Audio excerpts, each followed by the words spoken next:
DJ हरे राम राजा।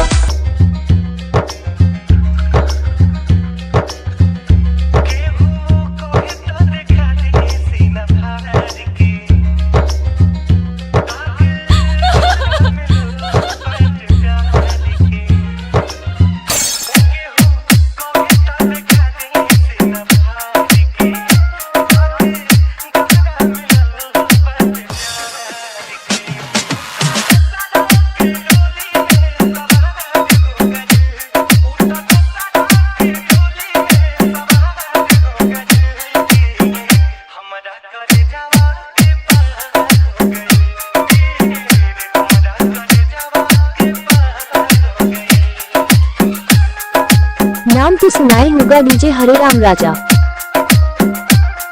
गनोरा, तरवारा, बिरोल। हरे राम हरे राम हरे राम हरे राम हरे राम हरे राम।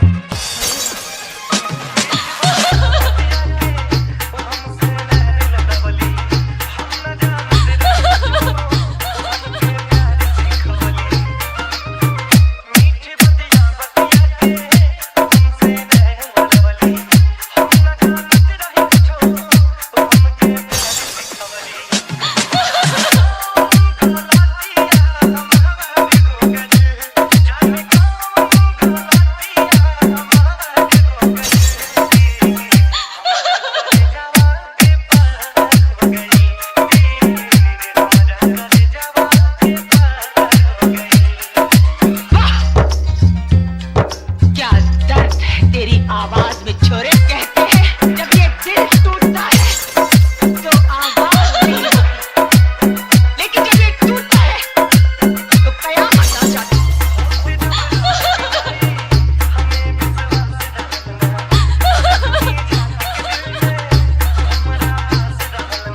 डीजे हरे राम राजा।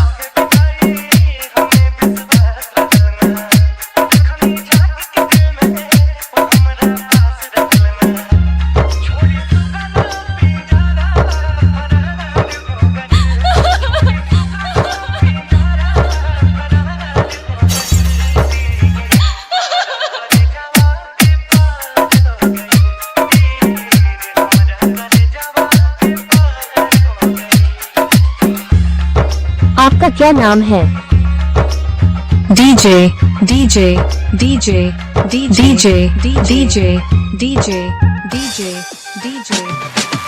हरे राम हरे राम हरे राम हरे राम हरे राम हरे राम हरे राम।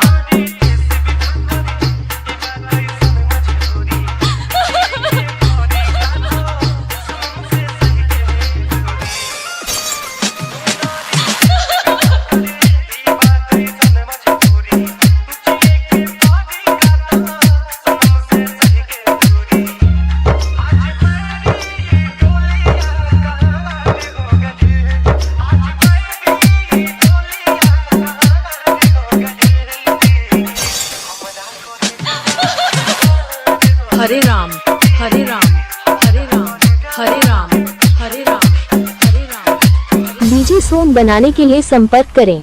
मेरा मोबाइल नंबर है 85 21 74 16 48।